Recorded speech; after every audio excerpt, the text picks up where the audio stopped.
बरस में किसी पर ना गुजरे। आप परवरदिगार कबूल। हसन तुम्हें भी हयात गुजारना है और ऐसी हयात होगी कि जिगर के 72 टुकड़े कट कर आ जाएंगे। कहा परवरदिगार कबूल। अब वादा हुआ हुसैन तुम्हें करबला जाना है, अपने घर वालों के साथ जाना है। और देखो 3 दिन की भूख प्यास। कहा परवरदिगार कबूल। कहा 72 लाशें उठाना होंगे। कहा परवरदिगार कबूल।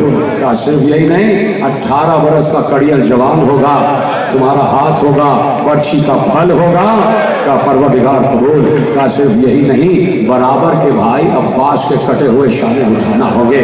का परवरदिगार कबूल। का सिर्फ यही नहीं, कासिम की पामाल लाश लाना होगी। कहा परवरदिगार कबूल। का सिर्फ यही नहीं, 6 महीने का अली असगर गोद में होगा, तीर से शोभा पार हो जाएगा। कहा परवरदिगार कबूल। कहा हुसैन सिर्फ यही नहीं, बेशीर की कब्र भी बनाना होगी। कहा परवरदिगार कबूल। कहा सिर्फ यही नहीं, तुम्हारा सर 13 ज़रबों से कट के नौ के सिना पर आ जाएगा।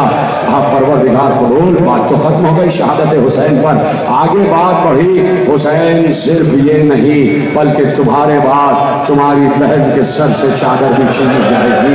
अल्लामा मजलिसी ने लिखा कि इससे पहले के हुसैन कहते कबूल, बराबर में बैठी हुई रूह ज़ैनब ने कहा भैया कह दो कबूल। अजरकुम अल्लाह, अजरकुम अल्लाह। 2 शबे रह गई। ये मेहमान जीनत बनाता है नजर खानों की। खुदा आपको कोई गम न दे सिवा हमें हुसैन के। ज़ैनब ने कहा भैया कह दो कबूल। बाजार शाम जाने, ज़ैनब जाने, सरे ज़ैनब जाने और रिगा जाने। तो जो हिस्सा करबला से कूफे, कूफे से शाम तक सरे हुसैन का है, वही हिस्सा इस पूरे सफर में सरे ज़ैनब का भी है। तो ज़ैनब ने बिल्कुल परवाह न की कि भैया तुम्हारा पैगाम पहुंचता चला जाए। वो मसाइब ज़ैनब ने सहे हैं कि खुदा की कसम दिनों में पढ़ते तो स्याह रातों में बदल जाते, लेकिन किसी भी मकाम पर ज़ैनब ने एक लफ्ज़ भी शिकायत का नहीं कहा। वही सब्र ज़ैनब है जो सब्र हुसैन है। आपकी आवाज़ गिरिया। इसलिए आहिस्ता आहिस्ता पढ़ रहा हूँ कि बैठे रहे लोग। देखे मैं आहिस्ता पढ़ रहा हूँ, फिर भी पीछे से लोग खड़े हो रहे हैं। बैठ जाए, अभी बैठ जाए, मुझे मसाइब पढ़ने दें। कल भी यही हुआ था कि मैं पूरे मसाइब न पढ़ सका। खुदा क्या है, मुझे मसाइब पढ़ने दें, बैठ जाए। पीछे के जो लोग हैं वो बैठ जाए। जैसे कि अभी हमारे भाई ने ऐलान किया, नहीं भाई ने, कि आखिर में ज़ियारत बरामद होगी। ये पीछे ख़वातीन मेरी माएँ बहनें बैठी रही, जा बैठेंगी। अभी मैंने मसाइब शुरू किए हैं। अभी तो ये मेरे दोस्त इन्होंने रोना शुरू किया है, अभी तो उन्होंने हाय कही है। क्यों चाहते हैं आप कि मसाइब ना पढ़े जाए? ये पीछे जो लोग खड़े हैं जब तक बैठेंगे नहीं, मसाइब आगे नहीं बढ़ेंगे। मेरी बीवियाँ जो हैं, मेरी माएँ बहनें बैठ जाएं जहाँ पर हैं। आप आहिस्ता आहिस्ता आवाज़ें गिरिया बुलंद करते रहे, इसलिए कि मैं चाहता हूँ कि कुछ मसाइब मैं पढ़ूँ तो आप रोएं और आपको रोता हुआ देख कर मैं रोऊं। तैयार है सुनने के लिए? इजाज़त है कि बात आगे बढ़ाई जाए। मैंने कहा जो सब्र हुसैन है वही सब्र ज़ैनब है। हुसैन 57 बरस के थे, ज़ैनब 56 बरस की थी। दोनों सिन में बड़े थे तो शायद मसाइब बर्दाश्त करने की कुव्वत थी, लेकिन 4 बरस की सकीना पर भी उतने ही मसाइब पड़े। अजरकुम अल्लाह। उतने ही मसाइब पड़े जो इन बड़ों पर पड़े। लेकिन मैं ये कहने में हक बजाने हूँ कि किसी ने इन बड़ों को तमाचे नहीं मारे। सकीना को तमाचे लगे तो मैं कह सकता हूँ कि सकीना ने जन्नतुल बकी का रुख करके कहा होगा दादी आपकी विरासत मुझे मिल गई, मदीने में आपको तमाचा लगा। समझ गए हो तो गिरिया आगे बढ़ाओ ना, मातम करो ना। मातम जरूरी नहीं है कि आप इंतजार करें जुमलों का। और मैं आहिस्ता आहिस्ता मसाइब पढ़ रहा हूँ। जब आखिरी जुमला कहूँगा तो यकीनन तभी ज़ियारत बरामद होगी, लेकिन मुझे मसाइब पढ़ने देना। आपने गिरिया किया है, यकीनन कहीं न कहीं ख़वातीन के दरमियान में रूह सैयदा मौजूद है। कहीं न कहीं अज़ा खाने में इसी पर्दे के पीछे शाम वाली बीवी भी मौजूद है। कहीं न कहीं वो बच्ची भी आई हुई होगी जिसकी कब्र सैयद सज्जाद ने पेश करने बनाई है। तो पुरसा देती जाना, मेरी माँ बहनें भी पुरसा देती चली जाएं। अगर मर्दों की आवाज़ कम हो जाए तो मेरी माँ बहनों तुम्हारी आवाज़ बुलंद हो जाए। कहीं ऐसा ना हो कि मसाइब की बेहुरमती हो जाए। कहीं ऐसा ना हो कोई फरिश्ता रसूल से कहे या रसूल अल्लाह खतीब मिंबर पे बैठकर आपके नवासे का जिक्र कर रहा था और लोग खामोश हो गए। तो देखो कहीं शिकायत ना हो जाए, तुम्हारी आवाज़ें गिरिया बुलंद हो जाए। मेरे अजीजों हुसैन, जैनब, सकीना, सज्जाद, वही मसाइब कि जो सब ने सहे, वही मसाइब सकीना ने भी सहे। 4 बरस की बच्ची के दामन में भी आग लगी। 4 बरस की बच्ची के रुखसार का रंग हर मंजिल पर तब्दील होता रहा। सलाम हो, ज़ियारत में यही तो कहा गया कि सलाम हो उस बच्ची के रुखसारों पर, जिस बच्ची के रुखसार का रंग कूफे में कुछ और था, शाम में कुछ और था। अजरकुम अल्लाह। साहिबान औलाद बैठे तो जुमला सुनना। मैंने इसलिए थोड़ी देर पहले मसाइब शुरू किए हैं ताकि तफसील से मसाइब पढ़ सकूँ। इजाज़त है कि बात आगे बढ़ाई जाए। सकीना पर जो मुसीबतें पड़ी हैं, खुदा की कसम कोई इदराक नहीं कर सकता। जिनके घरों में छोटी बच्चियां हैं ना, वो मेरा साथ देंगे, इसलिए कि मेरे घर में भी छोटी बच्ची है और मेरी माएँ बहनें बैठी हैं। खुदा सबकी बच्चियों के सरों पर उनके बाप और माँ का साया सलामत रखे। सकीना की यतीमी के सदक़े से दुआएं मांग रहा हूँ। लेकिन कोई घर ऐसा नहीं होगा कि जहाँ कभी 4 बरस की कोई बच्ची ना रही हो। तो याद करना, 4 बरस की बच्ची का कद इतना सा होता है, उसके नन्हे नन्हे रुखसार बड़े फूल जैसे होते हैं, उसके नन्हे नन्हे से हाथ, उसकी नन्ही नन्ही सी कलाइयाँ होती हैं। और किसी बच्ची की नन्ही सी कलाइयों को कस के रस्सी से बांधा गया, कस के रस्सी से बांधा गया। और बच्ची ऐसे ऐसे, बच्ची को जब घसीटा जाता था ना, तो सकीना के हाथ ऐसे होते थे, हाथों से पकड़ के घसीटा जाता था और रस्सी शिब्र मलऊन के हाथ में होती थी। और काफिला जहाँ जहाँ घसीट के ले जाते थे, वहाँ साथ में ये बच्ची भी घिसकती चली जाती थी। सारी मंजिलें छोड़ दी। एक रिवायत तुम्हारे हवाले करना चाहता हूँ, तो मैं कसम है चादर ज़हरा की, अभी मसाइब खत्म नहीं कर रहा हूँ, अभी तो मैंने मसाइब शुरू किए। जहाँ पर हो वहीं बैठे रहना और सीने पे हाथ मारते हुए चलते चले जाना। काफिला पहुंचा, किस किस मंजिल से पहुंचा, सारी मंजिलें छोड़ रहा हूँ। काफिला पहुंचा शाम से कुछ मंजिल पहले, अस्कलान तक काफिला पहुंचा। शिमर काफिले को लेकर जा रहा था और बीच दोपहर में कड़कती हुई धूप में काफिले को रोक दिया गया। अहले हरम जिनके सरों पर रिदाएं नहीं है, सैयद सज्जाद के हाथ में हथकड़ियां हैं, पाँव में बेड़ियां हैं। हथकड़ियां लोहे की थी और जब लोहे पे सख्त गर्मी पड़ती है तो लोहा और दहकने लग जाता है। और साथ में 4 बरस की बच्ची, मैंने कहा था ना कि साहिब औलाद सुनना, रिवायत पढ़ रहा हूं। साथ में 4 बरस की बच्ची, जिस रावी ने ये रिवायत की, आधी रिवायत उस रावी ने और आधी रिवायत खुद सकीना ने कैदखाने शाम में बयान की। दोनों रिवायतें मिला के तुम्हारे हवाले कर रहा हूँ। रोक दिया गया काफिले को। कड़कती हुई धूप आ रही है, सख्त धूप आ रही है, तप रहा है सहरा, और बीच सहरा में काफिला रोका गया। और ये जो जजीर के सिपाही थे, इन्होंने देखा साया कहाँ पर है, ये साए नीचे जाके बैठ गए। आले मोहम्मद को धूप में बिठा दिया, आले मोहम्मद को धूप में बिठाया। किसी को इजाजत नहीं थी कि साए में आके खड़े हो जाए। उन्हीं में 4 बरस की सकीना भी थी। रावी कहता है, मैं बच्ची को मुस्तकिल देख रहा था, इस बच्ची ने बड़े तमाचे खाए, मैं देख रहा था। उसने कहा उस वक्त से देख रहा था जब 11 मुहर्रम को ये बच्ची अपने बाप की सरगुरीदा लाश से लिपटी हुई थी और इसे शिमर ने दुर्रा मार के बाप की लाश से जुदा किया। क्या मैं उस वक्त से बच्ची को देख रहा था? और कहा कि मैंने उस वक्त भी देखा कि जब शिमर एक मकाम पर रुका और उसने मशकीज़े से अपनी पूरी फौज को पानी पिलाया। ये बच्ची इस इंतजार में खड़ी रही कि शायद कुछ खतरे बच जाएं तो ये मुझे भी पानी पिला देगा।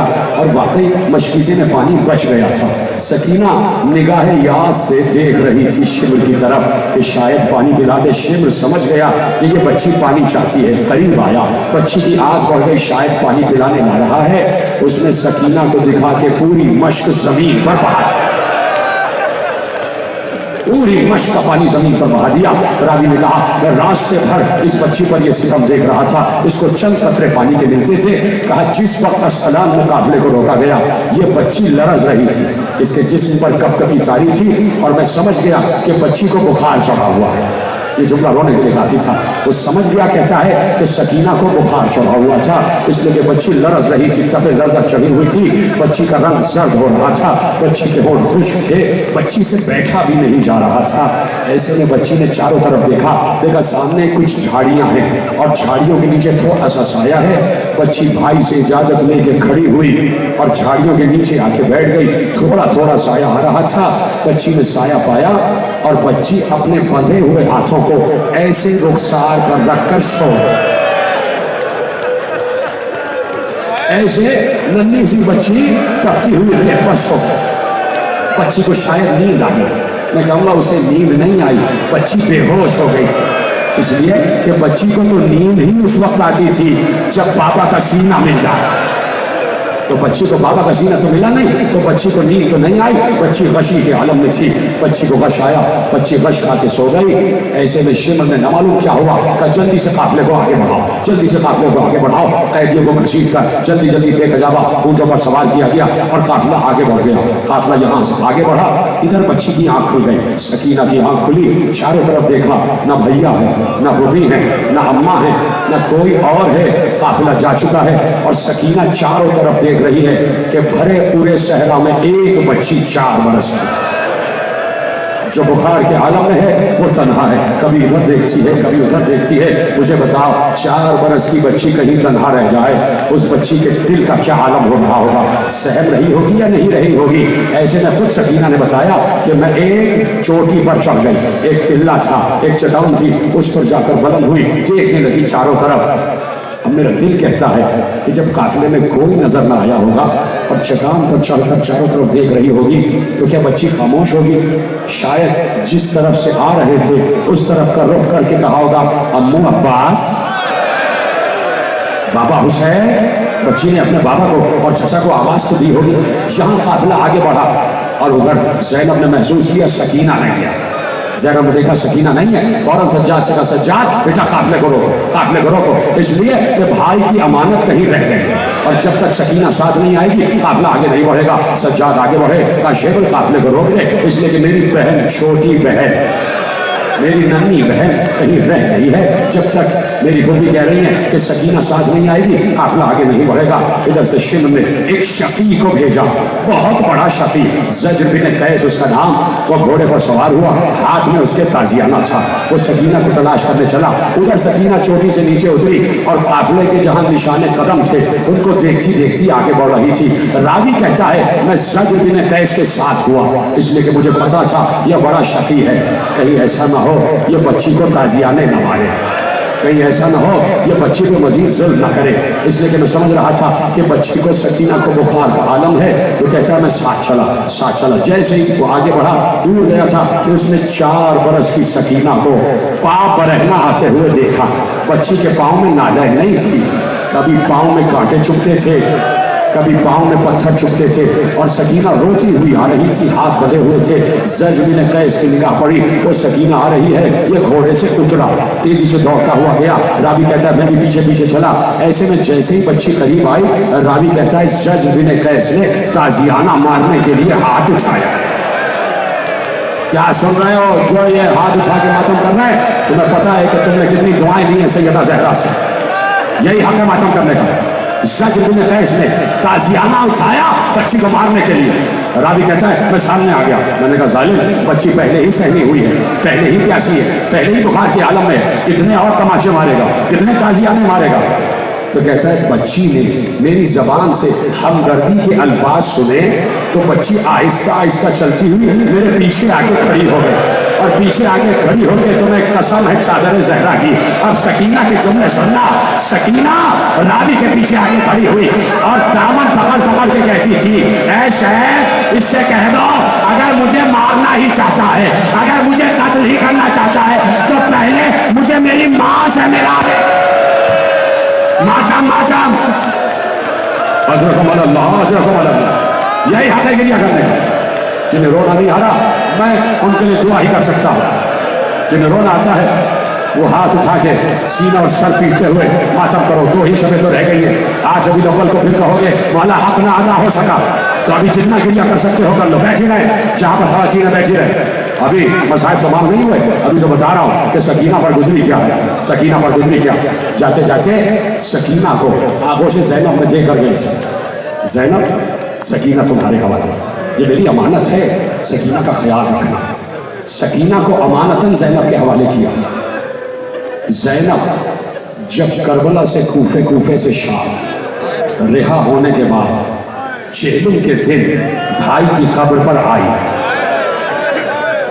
भाई की कब्र से लिपट कर ज़ैनब ने एक जुमला कहा भैया मुझे माफ कर देना, एक अमानत तुमने मेरे सुपुर्द की थी, वो सकीना वापस ना आ सकी। उसकी कब्र तैज खाना शाम में बन गई। अजरकुम अल्लाह, यही गिरिया करने का हक है।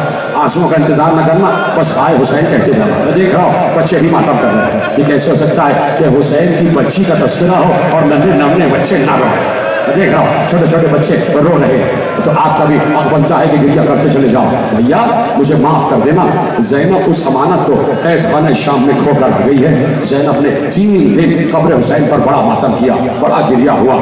सुनोगे एक मंजर, जब बड़ा गिरिया हुआ, जब कब्र हुसैन से निपट कर दोनों बहनों ने बड़ा गिरिया किया, तो अचानक न मालूम क्या हुआ, एक बार दोनों बहनें उठी।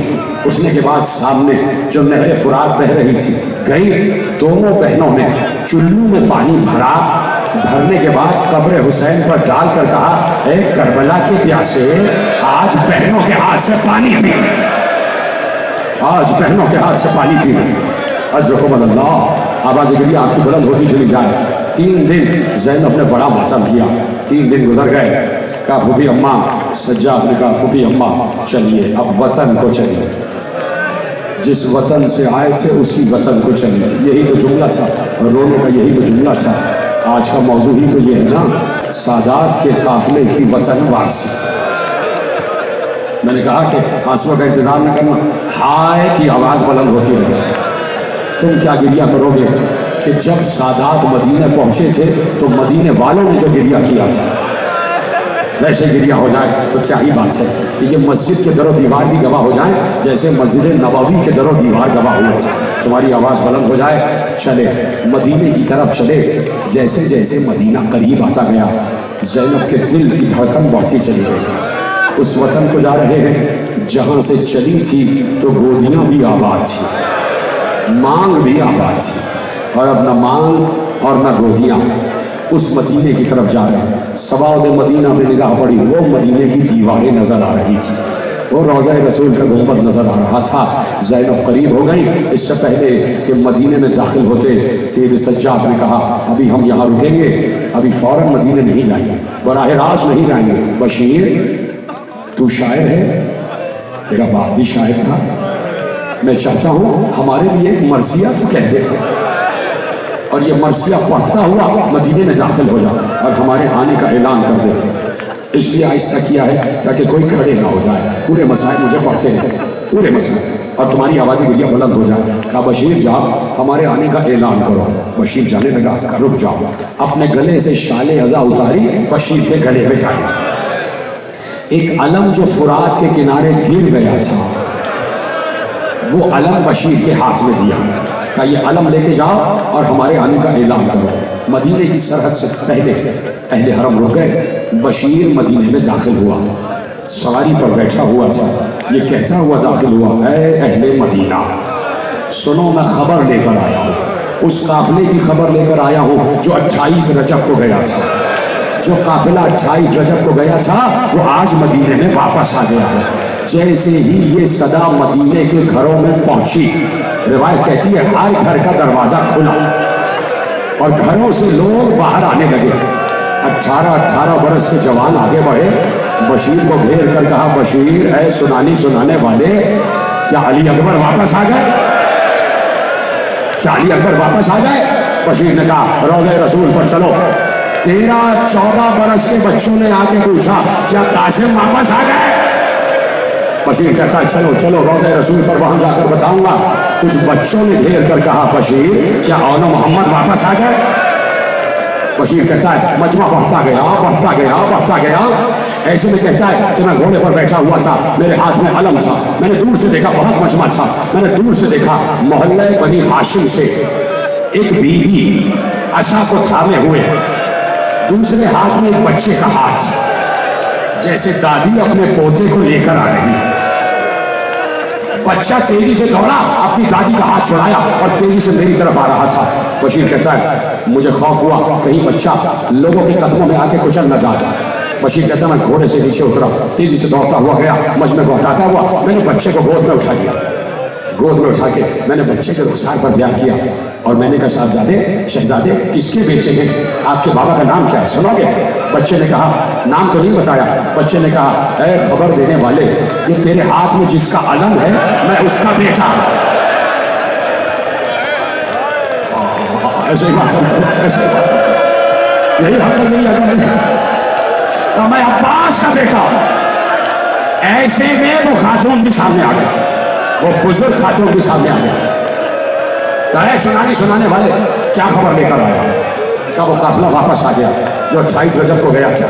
मेरे नौजवान दोस्त मासूम कर रहे हैं, खुदा तुम्हारी जवानी को सलामत रखे, खुदा तुम्हें नजर बद से महफूज रखे, आगे पीछे दाएं बाएं जितने बैठे सबको खुदा सलामत रखे, तुम्हें नजर बद से महफूज रखे, तो खुदा तुम्हारे रिस्क में इजाफा करे, खुदा तुम्हें हर आई हुई वबा से महफूज रखे। क्या गिरिया कर रहे हो? यही हक है, दुआएं दी है ना तुम्हें, तो तुम आमीन कहो या ना कहो। एक बीबी है जिसने आमीन कह दिया तो तुम्हारी आवाज बुलंद हो जाएगी।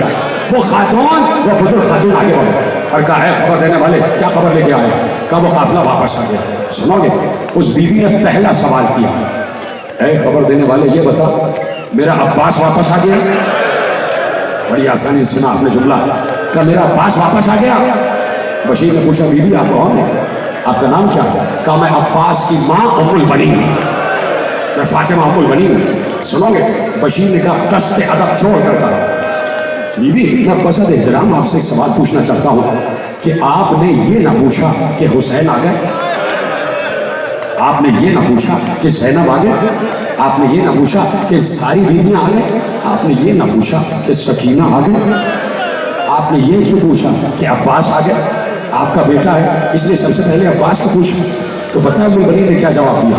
एक बार जलाल के आलम में कहती हैं अब्बास को इसलिए नहीं पूछा कि मेरा बेटा है, इसलिए पूछा कि अगर अब्बास आ गया तो सब आ गए। अजरकुम अल्लाह, अजरकुम अल्लाह। अगर अब्बास आ गया तो सब आ गए। अब क्या कहे बशीर? एक बार बशीर ने कहा लो पीछे मुड़ के देखो वो काफिला आ रहा है। जैसे ही काफिला मदीने में दाखिल होना शुरू हुआ, उधर से मोहल्ले बनी हाशिम से ज़ैनब के भाई आगे बढ़े, मोहम्मद हनफिया आगे आ गया, अब्दुल्ला इब्न जाफर और अली की औलादें आगे बढ़ी। मोहम्मद हनफिया को तो छोड़ गए थे ना कि हाथों में राशा था, हाथों में राशा था। मोहम्मद हनफिया एक बार आगे बढ़े। घर का जो बड़ा भाई होता है ना वो बाप की जगह होता है। अब जुमला देने जा रहा हूँ, मैंने कहा ना जुमला वैसे ही सुनना जैसे आशूर को सुनते हो, जैसे असरे आशूर ज़िब्ह हुसैन सुनते हो ना वैसे ही जुमला सुनना। इसलिए कि जुमला बहुत बड़ा कर्बनाक तुम्हारे हवाले कर रहा हूँ। मोहम्मद हनफिया आगे बढ़े, देखा ये काफिला आ रहा, तो बताए क्या देखा? वो देखा कि न लश्करे न सिपाही न कसरतुल्ना से न कासिमे न अली अकबर न अब्बास है, का लश्कर आ गया, न अब्बास है न हुसैन है। जैसे ही मोहम्मद हनफिया ने देखा कि सज्जाद काला लिबास पहने हैं, ज़ैनब काली चादर ओढ़े हैं और कोई और नहीं है, तो सुनोगे क्या जुमला कहा? एक बार सीना पीटा, सर से अमामा फेंक कर कहा हाय बनु उमैया ने हुसैन को मार डाला। जिन्हें रोना नहीं आ रहा मुझे नहीं पता क्यों होगा, कहा बनु उमैया ने हुसैन को मार डाला। अजरकुम अल्लाह, मुझे मौका देना कि मैं मसाइल पढ़ सकूं। आज तफसील से पढ़ना है मुझे, लेकिन ज्यादा देर नहीं है, जितनी देर है मेरे साथ रहना। तुमने गिरिया कहाँ पता किया? खुदा की कसम जैसे तुम रो रहे हो बीबी सैयदा तुम्हें दुआ दे रही है, तुम्हारी आवाजें गिरिया बुलंद होती चली जा। हाय बनु उमैया ने मेरे भाई को मार डाला। देखा ज़ैनब सबसे आगे, ज़ैनब आहिस्ता आहिस्ता चलती भी आ रही है, पर्दा किया हुआ चारों तरफ कनातों से। मोहम्मद हनफिया आगे बढ़े, भाई है ना, और मैंने कहा था भाई घर का जो बड़ा भाई होता है वो बाप की जगह होता है, और बाप के सामने जब बेटी आती है तो सबसे पहले बाप बेटी के सर पर हाथ रखता है। तो समझ गए हैं, तो उनका ये भी आवाज हो रहा है ना, सीना पीछ लेना, सर पीछ लेना। भाई बहन के सर पर हाथ रखता है। मेरी माँ बहने सुने, मोहम्मद हनफिया ने कपकपाते हुए हाथों को उठाया, ज़ैनब के सर तक लाए, हाथ रखा ही चाहते थे कि ज़ैनब पीछे हट गई। भाई मोहम्मद सर पर हाथ न रखो। कहा क्यों, क्या हुआ? कहा नेज़े से मेरी चादर उतारी गई, मेरा सर जख्मी है। माता माता, हाँ मेरी माँ बहने, क्या मेरा सर जख्मी? सोचो मोहम्मद हनफिया पर क्या गुजरी होगी, मेरी तरफ देखते रहना जवाब, क्या गुजरी होगी मोहम्मद हनफिया पर जब ये सुना होगा कि बहन के सर से रिदा छिन गए। काफिला पलटा, हुजूम था, बहुत बड़ा हुजूम था। उस हुजूम में कनातों के साए में अहले हरम आ गया और कहा पहले मैं नाना की कब्र पर जाऊंगा। थक गए ज़ैनब के मसाइब सुन के थक गए। ज़ैनब मसाइब उठा के नहीं थके, बस दो ही जुमले पढ़ना, रोज़ा रसूल पर जाऊंगी, नाना की कब्र पर जाऊंगी। जैसे ही रोज़ा रसूल में ज़ैनब दाखिल हुई, कब्र रसूल पर निगाह पड़ी, ज़ैनब अपने नाना की कब्र पर गिरी, नाना की कब्र पर हाथ रखकर कहा नाना ज़ैनब आ गई, नाना ज़ैनब लुटकर वापस आ गई। नाना तुम्हारी उम्मत ने भी बड़ी मेजबानी की, नाना आपकी उम्मत ने सर से चादर छीन ली, नाना आपकी उम्मत ने 72 लाशों का तोहफा दिया। मेरी तरफ देखना, नाना आपकी उम्मत ने हमारे खैमों को लूट लिया, नाना आपकी उम्मत ने हमारे खैमों को आग लगा दी, नाना आपकी उम्मत ने तुम्हारे उस नवासे को जो तुम्हारे सीने पर रहता था उसका गला काट दिया। और अब ज़ैनब उठी, उठने के बाद कहा नाना दस्तूर दुनिया ये है कि जब लोग परदेश जाते हैं और परदेसी परदेश से वतन में आते हैं तो वतन वालों के लिए तोहफा लाते हैं। नाना मैं तुम्हारे लिए परदेश से तोहफा लाई हूँ, ये कहा और पहलू से हुसैन का खून भरा कुर्ता निकाला, नाना की कब्र पर था। थक गए, उधर क्या देख रहे हो, मुझे देखो ना, कब्र रसूल पर हुसैन का खून भरा कुर्ता डाला, लो नाना ये तुम्हारे हुसैन का खून भरा कुर्ता है, ये तोहफे में लाई। ये दाएं तरफ बाएं तरफ वाले हजरात क्या थक गए हो? मैंने कहा तुम्हें चादर सहरा का वास्ता है, तुम्हारे हाथ बुलंद होना है, सीना पीछना सीना, और खत्म करना तकलीफ। बैठ गए अहले हरम, चारों तरफ से मदीने की खवातीन ने घेरा। ये खवातीन तशरीफ फरमा है, तुम्हें भी पुरसा देना है। मदीने की औरतें आ गई, एक एक औरत ने ज़ैनब को पुरसा दिया, उम्मे लैला को पुरसा दिया, उम्मे रबाब को पुरसा दिया, उम्मे फरवा को पुरसा दिया। बड़ा गिरिया हो रहा था, ज़ैनब मातम कर रही थी, ज़ैनब मसाइब बयान कर रही थी, एक एक बीबी सुन सुन कर रो रही थी, सीना और सर पीटा जा रहा था। और बाहर मर्दों तक वो आलम था कि सज्जाद बता रहे थे कि हमारे साथ क्या हुआ। बाहर गिरिया अलग था, मस्जिद नबवी में रोज़ा रसूल में गिरिया अलग था। गिरिया तो बीबियां कर रही थी ना, ज़ैनब सुना रही थी, लेकिन अचानक न मालूम क्या हुआ कि ज़ैनब चीख चीख कर रो रहे थे। सुनोगे क्यों रो रही थी?